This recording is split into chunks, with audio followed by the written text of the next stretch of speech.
గత ప్రభుత్వం ఏంటంటే 7,000 కోట్ల రూపాయలు అప్పులు చేసిందా, జీతాలు చెల్లించలేని, పనులు చేయక, కాంట్రాక్టర్లు బిల్లులు కట్టక ఆడ గేట్ల కాడ ధర్నాలు చేసే పరిస్థితి ఎవరు తీసుకొచ్చిరు? అది బీఆర్ఎస్ హయాంలోనే అయింది. మరి ముందు గతంలో 2014 ముందు మన జీహెచ్ఎంసీకి ఒక ఫిక్స్డ్ డిపాజిట్లు ఉంటుండే, మన జీహెచ్ఎంసీ గల్లపెట్ట నిండుగుంటుండే. అప్పుడు ప్రతి ఏడాది 400 కోట్ల పైగా నిధులు విడుదల చేస్తుండే. వీళ్ళేమో మొత్తం అప్పుల పాలు చేసేసిర్రు.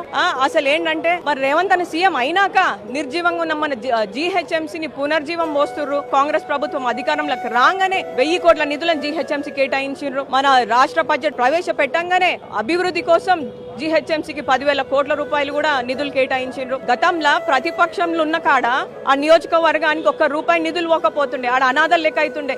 ఇప్పుడు అంతెందుకు మమ్మల్ని తీసుకోరు, ఉదాహరణకి ఉప్పలే తీసుకోరు. ఆడ కాంగ్రెస్ ఎమ్మెల్యే లేరు, కాంగ్రెస్ ఎంపీ కూడా లేరు.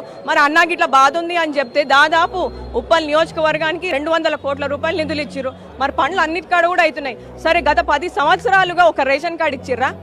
ఇప్పుడు పెద్ద పెద్ద మాటలు మాట్లాడుతున్నారు. ప్రతిపక్షంలో ఉన్నారు కాబట్టి మస్తు చెప్తారు. మరి రేవంత్ అని వచ్చిండు, ప్రతి కాడ అభివృద్ధి అవుతుంది.